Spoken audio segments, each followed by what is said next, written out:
morning, good afternoon, good evening, ladies and gentlemen. My name is Edson Ochoa, and welcome to the inaugural episode of the Down in the Valley Stoppage Time segment. This is kind of interesting, a kind of interesting little project that I wanted to kind of test run in the next couple of weeks, mostly because I feel like, me, Ray, and Jacob, we talk a lot about the Toros, from our perspective, but I did want to also kind of get you all the perspective of the upcoming rivals. And in this case, we got the Toros will be hosting the Austin Bold FC at HEB Park this Saturday, July 24th. So I wanted to bring in somebody that I've known for a couple of weeks from the Striker Texas. You may have heard him from the Striker Texas podcast, along with myself, Jonathan Check covering San Antonio FC, Joe Rodriguez covering El Paso Locomotive, and obviously Roberto Silva, Ross Fisher, and of course, my guest for tonight, the first guest of this particular segment, we're bringing in Mark Bay from the Striker Texas. Mark, welcome to Down in the Valley, and how are you doing? Doing well. Austin Collin from the capital of Texas. I'm so excited to be here with you, Edson. Thanks for listening along to y'all out there. And this is so cool to be the very first ever guest here. We've known each other for a couple of weeks. Ever since I joined the Striker Texas, maybe like two months ago. But probably a lot, some of my audiences, it's the first time that they've heard you talk about Austin Bold, on my show.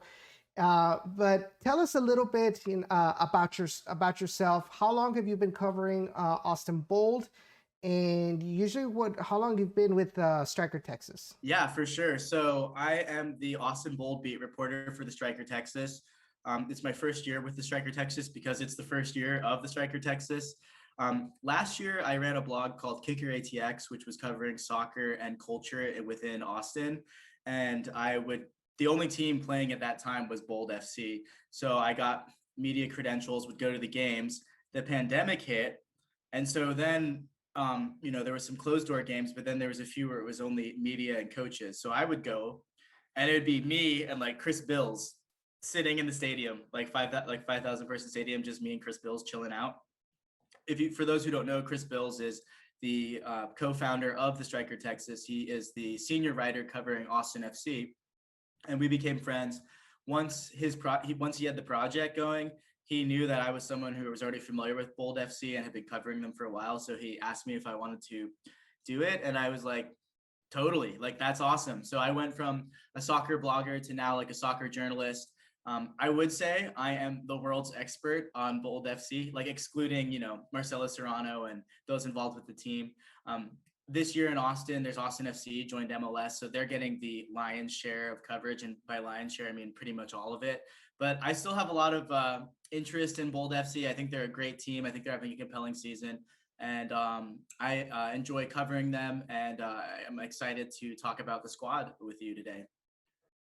Yeah, definitely. It's a pleasure having you on, Mark. But let's go ahead and dive into what we're going to be talking about today. So as I mentioned, Austin Bold will be traveling down to the Rio Grande Valley this weekend to play against RGVFC.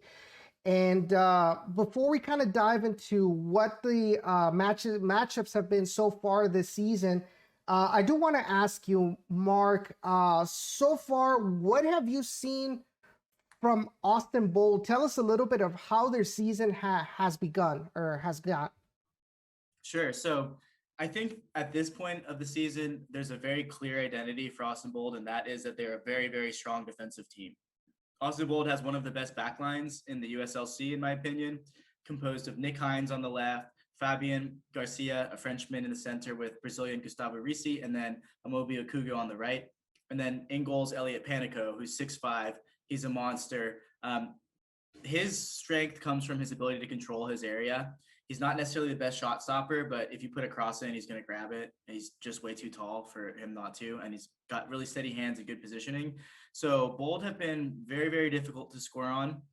And one of the trends that I've seen with them is that they get an early goal and then just squeeze the life out of the game like an anaconda. They keep their leads. And so when you face Bold, what you're really going to have to do is try to be patient, not let them get one on you early, and sort of match their game. Like be patient. They don't really get blown out, so I don't expect that to happen this weekend. But I think it's going to be a really interesting match because if you look at the last two times Bold have placed Toros, it's been really interesting games. In particular, the one that Bold won with a last-minute Fabian Garcia golazo. Pasó la tragedia, señores y señores. Yeah, don't remind me about that. Don't remind me about that game. The worst part is, so here's the funny thing.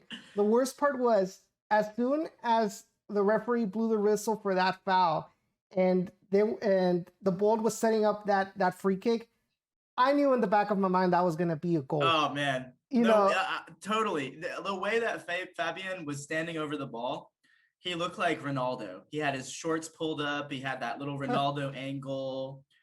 And yeah, I felt the same. I was like, he's gonna score this. They're gonna win the game right here. Yeah. And that is a little bit like in Bold's character. They usually like, win it by one goal, and they're pretty cheeky when it comes to stuff like that. So, but also I gotta say that was probably one of RGV's worst losses of the season, because to lose like that at home is just heartbreaking. It was definitely heartbreaking, and at least for me, because at least with Tulsa, like we knew right off the bat that Tulsa had pretty much outsmarted us in their play. They probably saw a little bit about the game against Austin Bold, and we'll go deeper into that in just a little bit. But I did want to mention, Austin Bold is coming into this match with a 5-3-4 record. Now, here's the interesting part. At home, they're 2-2-1. 2 wins, and away, they have 3 wins. So they have they have more wins on the road than they do at home.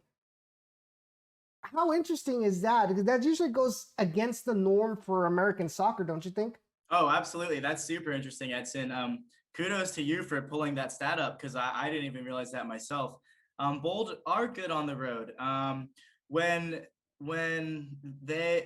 you're at home, right, you have to play to win. So when Bold goes away, they're playing these teams that are having to win, and they might stretch themselves out a bit, leave space for an early goal. And if you give up an early goal to Bold, so far this season, that's the kiss of death. Like you're not going to be able to get back. Once Bold park the bus, they're very, very hard to beat. I will say that if there is a team that I think can do it, I think it's Toros. I like Toros a lot, I have to say, and I think you guys are very, very good technically and very crafty offensively, and also full of late goals yourself. So, like Juan Carlos Azucar, he's a very clutch player. So I think it's going to be an amazing match. What's your prediction for it, Edson? I think, honestly, I had said in the Down in the Valley podcast that I streamed a little while ago, I think I had said a 1-0 win for the Toros, but it was just going to be like a squeaking, like they were just going to barely scrape by at home. Probably a last minute goal from the Toros. But I don't know. What do you think so far? I kind of think that's a good prediction. Like I would say that my thought is that Toros win or it's a draw. I don't really see Bold winning in the Valley again. That was pretty impressive for them to do at once. It's possible, but I would really say Toros win or draw. And like looking at the last game on July 7th, which was only a couple weeks ago, Toros had 1 shot on target through 90 minutes, which was actually Juan Carlos Azucar's goal. And then Bold had 3, right? So there was like 4 shots on target through the whole match. And then the other game was also very tight. It was 3 shots on target for RGV and 2 for Bold, which were both goals. So if you're betting on this game, I would definitely bet the under. because I don't think there's going to be a ton of goal. I don't see a ton of goals in this game. Do you see? I mean, you said 1-0, so you don't see many goals either. Yeah, no, I honestly don't, because I think the tendency of these two teams is to be organized defensively. I think Absolutely. I think the Bold are a little bit more organized, than RGV, but for the most part, RGV is also very defensive minded. They struggle a lot of offensively, and you don't really see it because you look at the standings for the Mountain Division, and I think the Toros are at 19 goals in favor, which is pretty much, and let me go ahead and confirm with that. They have a goal difference of +6. So, so it looks like on paper, it doesn't look that bad. It looks like they can generate offensively, but the problem is that it could be so much better if they can just improve their shooting accuracy. You just told me right now that in the last match against Austin at Bold Stadium, they only had one shot on target. In the match that the Toros lost 2-1 at home at HB Park, they had 3 shots on target, and that's pretty much been the norm. It's a team that is very aggressive, especially in the beginning minutes, and you saw that in that match at HB Park. They're very aggressive in the first couple of minutes, trying to get an early goal, but when they get there, they don't know, like, they aren't very accurate, whether it's their shooting or their crossing. I told you, I mentioned to you last time on the Striker Tejas that the Bold in that match, they realized, and I think this is huge kudos to Marcelo Serrano, that he realized that if you push Toros out to the wing, they're not going to generate a lot on you. So while the Toros may have a lot of possession, or they may have more of the offensive push in this match, especially when, like you mentioned, Austin Bold decides to park the bus when they have a favorable score line, on their hands. He realized that, you're talking about a team that pretty much has the crossing accuracy like in the low or mid teens, and that's really not that great. Well, Toros, I mean, I think that I'm pretty sure you guys play with a front 3. So you're looking at like oftentimes Sorto and Cerritos on the wings with like Amo or Azucar up top. And when you have that sort of formation, you're not going to get a lot of bodies in the box. And in general, what you highlighted with Marcelo Serrano noticing the wide balls not being dangerous, that's kind of one of Bold's go-tos, because both Gustavo Risi and Fabian Garcia, the center backs, are good in the air. And as I highlighted earlier, Elliott Panicco, the goalie, he's a box monster. I mean, he catches everything that's near him. He's 6'5" with excellent hands and excellent positioning. So they're not really worried about crosses. They don't sweat the crosses. And so you're absolutely right that they'll let people go out in the wing. And I think another thing to think about is that Wilmer Cabrera and Marcelo Serrano, I think, are 2 of the best managers in USLC. So this is like a real this is a chess match. It's going to be really interesting to see which tactician can come up with, to win the day. But I'm definitely looking forward to that, the tactical side to this game. It's going to be for those of us who like tactics, it's going to be one to watch. Yeah, definitely. And I think I noticed as well that Wilmer this season has shown to be very flexible when it comes to tactics. He's extremely flexible, and you guys have a squad with a lot of different components, so you can mix and match things much more than the Bold can. Like earlier, you mentioned that you felt the Bold backline was better than RGV, and I would agree with you. But the big thing with the Bold backline is that it's these 4 guys, and it's almost every week in and out. It's Hines, Garcia, Risi, and Okogu. And sometimes Jermaine Taylor will sub in for one of the 2 center backs, give him a rest. But what I've seen from Toros is that there's a mix and match of players that are in the center back, like Pimental and Dispay. Dispay is becoming a standout right now, but Camden Riley sometimes slots in at right back, Carter Manley. Am I right? You guys kind of switch it out. You have a spot. Yeah. You're 100% correct. Sometimes they'll play a line of 5, sometimes they'll play a line of 4. This past week they played a line of 4 against Orange County with Eric Pimentel, Roberto Alburquerque, Carter Manley, and Adrian Vera. In the beginning of the season, you had Dispe, Pimentel, Grant Robinson, and Camden Riley. So it's like you pretty much have he's got players to spare in that back line, and for the most part, they kind of have executed just like he wants to regarding Wilmer Cabrera. It's just the issue is up on top. And, it's funny because you look at that, and the Toros, like I mentioned, have 19 goals in favor, and they're only beaten by Colorado Springs, who have 23 goals in favor. And defensively, the Toros have 13 goals against, and you guys, Austin, you have 10. Yeah, it's crazy, right? I mean, that's crazy. Like, I think there's 12 games, and they've only conceded 10 goals. Like, yours Bold are really good defensively. Like, you don't know everyone wants to see offensive, beautiful, flowing soccer. We want to see like 4-3 and what. But this year, I've gained a real appreciation for the defensive side of the game watching Bold FC. For your viewers, if one thing you should watch in this game is how tactically sound the Bold are, where the back four more or less stay at home. The fullbacks will only rarely make runs forward. Then there's a line of three center midfielders, and then another line of three attackers. Usually you're going to have 4 to 5 players in the center pressuring the ball in the midfield. So when in the middle third of the field, there's always going to be pressure. There's always going to be someone pushing, attacking from the Bold, and then usually there's only one guy up top.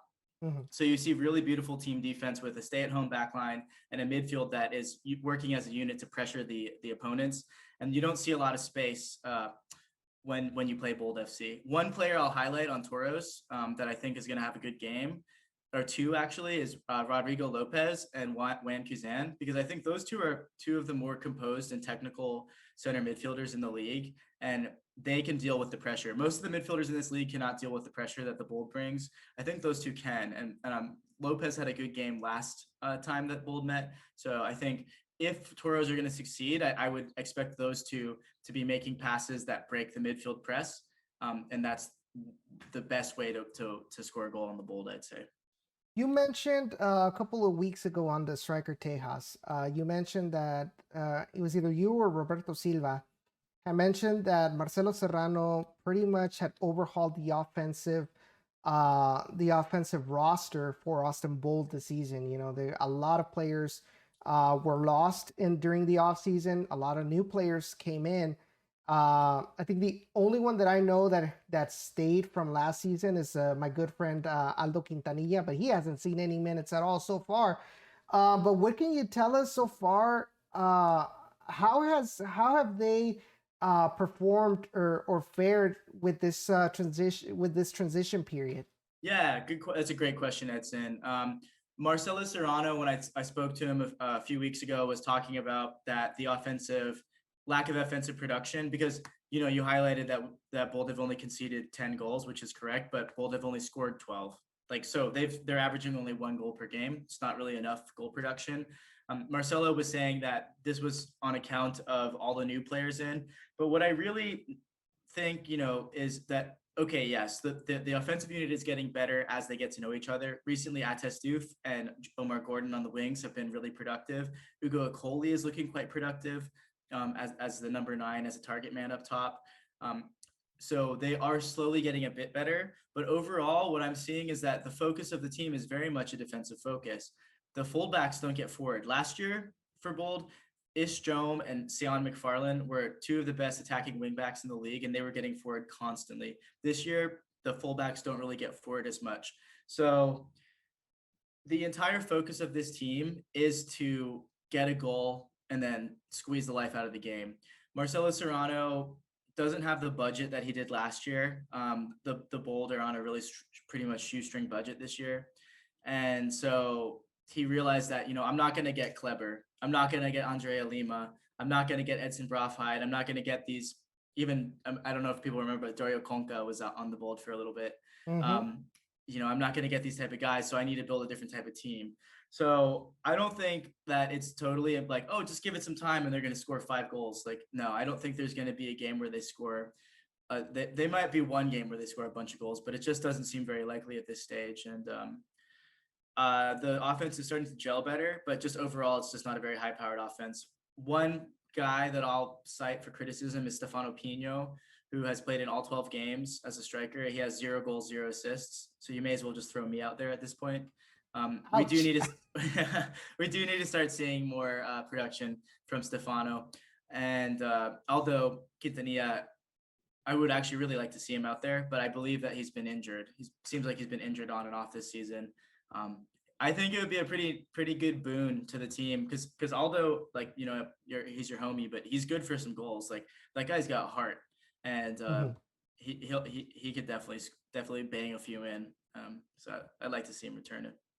Yeah, definitely. I could say it's a shame because, you know, he was starting to get on a roll with RGVFC. He even got a call up to the Houston Dynamo for an Open Cup, where I think he scored a hat trick against NTX Rayados.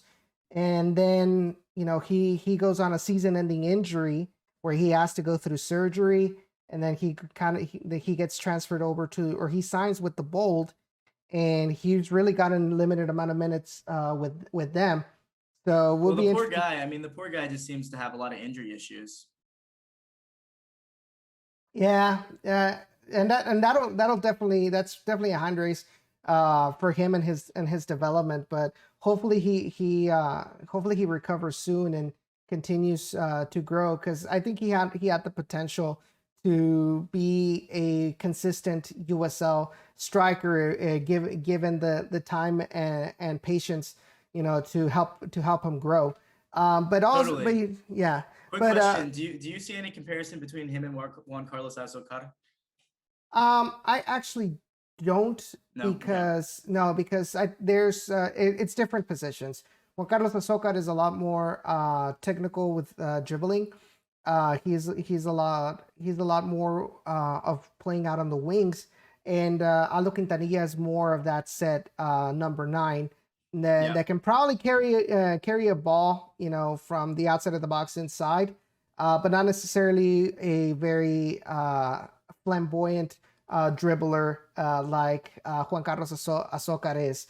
So I think he's more of an Elvis Amo kind of player. Yes, yeah, he's a target. He's an old school target man. Exactly. Yeah. Mm-hmm. But yeah, you know, you mentioned about, you know, what you saw about the Toros, and you mentioned, you know, the key to go past the Toros. Now, I want you to tell me, in your eyes, as someone who covers the Bold, what are the weaknesses that you think the Toros can pounce on to get a win? Okay, well, hopefully Wilmer Cabrera is not listening. Otherwise, I might get in trouble here. But I'm gonna send them the video. No, I'm just kidding. I'm just kidding. If you can make the game open, you'll probably win.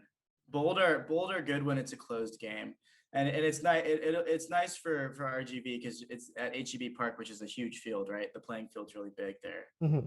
So I think that will help. I think that the focus for Toros has got to be like get a goal, you know, because if you and don't let Bold get a lead, because if Bold get a lead, that's a recipe for disaster for Toros. You know, you're gonna get this totally defensive game where Bold just squeeze you to death. So try not to let that happen, and try to get an open game. Like if it's gonna be like a shootout, like a 3 goals, 3-2 or 4-3, RGV is gonna win the shootout every day. They just you guys just have way more firepower than Bold do. So that's what I would say is try to prevent an early goal and try to play an open game if you can. And you know what was interesting was, because that game at HEB Park, the first one, the Toros scored first in the 21st minute, and then from there, I think the biggest key for Austin to control the tempo and the momentum of the match was bringing in Okoli at halftime. Yeah, Okoli was really good that game. He scored a goal. Yeah, he totally changed the game for sure. Okoli's been playing well. Make sure you keep him marked at all times. That's something I would tell Wilmer. Maybe put Dispay on him. You know what? So you say that, and that's exactly why he scored.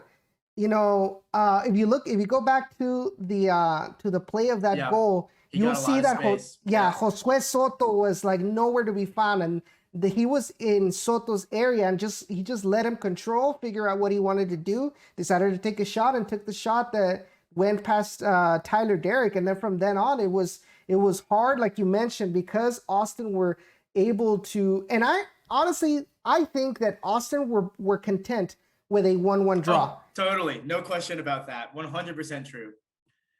Like you mentioned, they choked the Toros to a point where they couldn't control the ball. They couldn't they couldn't be comfortable in their own field, to the point that, the Toros kept on attacking, and Austin Bold was out there kind of preparing to pounce on just one counterattack that'll probably get them, something more that they had bargained for. And that's exactly what happened. That final play off of a counterattack, Juan David Cabezas had no choice but to foul the Austin Bold player. And also Yakaza did a great job drawing that foul. Because it was a bit, it was a foul. I think it was a very fair call, but Yakaza made it look worse. Yeah, definitely. But that's experience. That's experience. And I'm surprised that Juan David Cabezas kind of fell for the bait. Yeah, he's not the player you'd expect to do that. But it's one of those things where I guess, it being pretty much the 93rd minute of stoppage time. I think the goal was officially in the 96th. It was the last kick of the game, right? They let him kick off, and then that was it. Yeah, definitely. But honestly, it might not be the most entertaining matches, but like you mentioned, if you are a guy that appreciate tactics and strategies, this is a matchup so far this season that 100%. Is great 100%. To analyze. And in general, I love watching RGV, and I think that if you love tactics, you love Wilmer Cabrera, because like you said, he changes his tactics all the time, and y'all's players, he'll put them anywhere. He'll take any guy and put him in. You know what I mean? He's like, oh, today you're playing right back. Like Camden Riley for one, he's usually a center midfielder. So he's very fluid with his tactics. He makes really good decisions with his tactics. Mm-hmm. So I always like watching him, and especially if you like defensive tactics, you're going to enjoy the Bold. Watch for their midfield press. They don't give you any time in the middle third of the field. And then the other thing is that if your defenders have the ball, they'll let you pass it around the back all day. They don't press. They don't high press. They very rarely high press. They usually just press in the middle of the field. So it's definitely interesting tactics. Like I say, watching Bold is like if you're like a intermediate or advanced level soccer watcher, you'll enjoy the defensive aspect of the team. But for neutrals, it's a bit boring, I will say. Most of the games are like 1-0.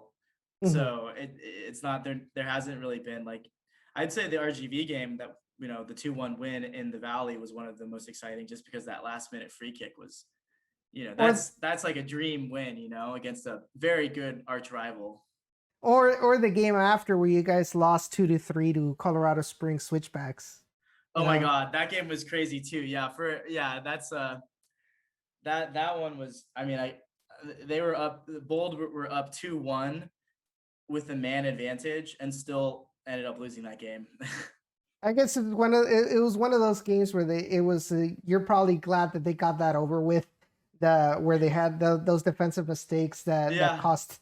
Well, and actually, I don't want to be too harsh on the guy, but that was one of the 2 games of the season where we played Hugo Furreau, the Frenchman who plays goal, and he's.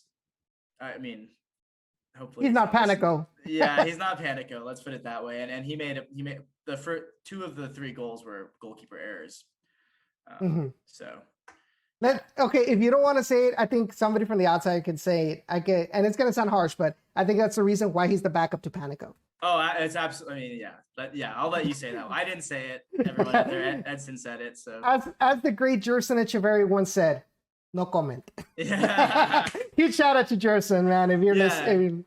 Well, and another, like, just to dive a little bit deeper on that issue. So you've mentioned Bold have conceded 10 goals. It's actually even more incredible because in the two games that Hugo Furreau started, he conceded 6 goals. So Panicco has conceded 4 goals through 10 games. It's crazy. He's crazy good. Yeah, and it's just sad that I don't know if it. I think I saw it in social media that some of the Bold fans were blasting Panico for that Juan Carlos Azócar equalizer a couple of days ago, Yeah, and I was like, guys, like one mistake doesn't make a keeper. You know, absolutely. And that but I that's absolutely true. But I will say that, and this is a big tip for the if Toros players listening, uh, Panico has this one weakness, and it's relatively significant, that he doesn't get he's 6'5", so he can't get low shots. So if you play a ball low, he struggles with shot stopping low shots. yeah. Well, the problem is that our players can't really put the balls on target for the most part. So Okay, so he'll be fine then. well, I mean, unless they put in a cheat code or something like in PES, you know. But for the most part, like I said, the tendency for the Toros have been low shot accuracy, you know. So and Well, obviously it helps a lot where you have a back line that'll limit the amount of chances that the opposing team, the opposing offensive players can have on Panico and give them the opportunity to kind of exploit that weakness. absolutely, and that brings me to like one point that I have that we talked about on the Striker Tejas podcast a couple weeks ago. But the Mountain Division of USLC is incredibly strong. I mean, this division has conceded 20 fewer goals than the next division. And Harry from the San Antonio FC podcast, you saw that, right? He highlighted And that the good Mountain friend, good for Division's record against the other divisions is super good. There's no question in my mind that the Mountain Division is the best division in USLC, and that it's one of the strongest defensively. So everybody, when I've noticed on the Striker Tejas, we all complain about our attack. Oh, we can't score goals. You know, RGV can't score goals. Bold can't score goals. San Antonio FC can't score goals. El Paso can't score goals. You know, it's because we're all playing each other and we all have really strong defenses. I mean, El Paso has a crazy strong defense. yeah. So when you play El Paso 4 times and you play RGV 4 times and y'all play Bold 4 times, yeah, I mean, it's tough. It's a tough division. And Bold played Cruz Azul, you know, the Liga MX champions a couple weeks back, and they hold them to 1-0. Mm-hmm. You know, Cruz Azul, who was, I know they're preseason, and I know it's just a friendly, but they were playing most of their starters besides Roberto and Pineda, which I'm sure if Pineda had been there, they probably would have scored a bunch more goals. But that aside, Bold were able to shut down Cruz Azul. So they're pretty darn good at defense. Mm-hmm. They really are. Yeah, definitely. But it's going to be, like I said, it's going to be an interesting matchup to see and it will be broadcasted on ESPN Plus. So be sure to check it out. The game starts at 8 p.m., if I'm not mistaken, July 24th. So be sure to check it out, or head over to HEB Park and see see this team yourself. For anyone listening to this, you're absolutely crazy if you don't go to HEB Park to see this game. It's going to be a really good game, and HEB Park's beautiful. I wish I could go down there. I wish Texas wasn't quite so big. Definitely. I know. I actually wanted to go to Austin to catch a Toros Austin Bold match because I have a friend that lives in Austin now. But a lot of times, you know, it can get difficult since it is a long drive to do like on the weekend. Like even though I've been used to making the drives from Houston to McAllen, but like at the end of the day, you know, it can get tiresome as well. But well, yeah, I mean, I can't wait. I hope I'm gonna definitely be down there at some point. I'm sure you'll be up here at some point, so it'll be a cool day when we finally get to meet in person. Yeah, and hopefully we can do something live for the Striker, because I think it'd be great. But Mark, you know, it was a pleasure to have you on for the Down in the Valley stoppage time segment. Where can they find you at, and on your social media? Where can they find your work, et cetera, et cetera? Yeah, so I am on the Striker Texas, so strikertexas.com. You get a 30-day free trial subscription at any time. So go ahead and sign up and check it out. You can read my stuff. You can read Edson's stuff. We cover all the soccer in Texas, as well as CONCACAF, women's soccer, college soccer. Check out the site. I'm sure you'll be very interested. And then I'm on Twitter. It's at MCHBay, as in Mark, MCHBay. And definitely follow me, because I don't have that many followers and I want more. Please give me a follow. I'll post interesting things. Yeah, definitely, guys. Go ahead and show him some love and follow him. Follow him on Twitter. It's a good follow, guys. I highly recommend it. And of course, you can follow me on my personal Twitter account at @eochoa_8 on Twitter. You can check out also the Down in the Valley official social media on Facebook.com/Down in the RGV, and of course Twitter and Instagram at Down in the RGV. And yeah, like I said, make sure to also check out the Striker Tejas, which usually goes out every Wednesday on Spotify. Pretty much the same platforms that Down in the Valley is on. So be sure to check that out. And Mark, hopefully it's not the last time you stop by the Down in the Valley podcast and have a little chat about Austin Bold. I believe there's one more matchup on August 17th. So it'd be great to have you back to see what has changed between now and then for both teams. Yeah, totally. And I think that'll be pretty consequential as we wind down towards the end of the season. And we are going to have a photo finish in this Mountain Division. Don't you agree? Oh, definitely. I think it's tight. It's really tight right now, even with not only with the top two teams, RGV and El Paso, but you're starting to see now that even the teams at the bottom, like San Antonio, they're starting to wake up. They're currently, right now, as of this recording, they're defeating New Mexico United 1-0. So it looks like they're starting to wake up. Yeah, isn't it great to say, oh, down at the bottom, San Antonio FC. Definitely. But I mean, and then everybody's looking at Colorado Springs over their shoulder like, whoa, these guys are something. Haji Berry, what a man. So it's tough. And even with the Toros, like everybody was just so used to seeing them in the bottom. Oh my God, you guys are so much better than everyone thought. It was one of the Toros were pretty much one of those teams. I don't know if you've seen the meme of the guy holding a stick and poking something. Is like, come on, do some, or not like, come on, do something. Yeah. Especially last season, but like they turned it around so quickly, and that's because it's pretty much a transition year for Wilmer Cabrera. And but the fact that even like almost all of the teams have the power to do something important in the USL, I'm gonna go ahead and make a bold prediction right now. Well, here we go.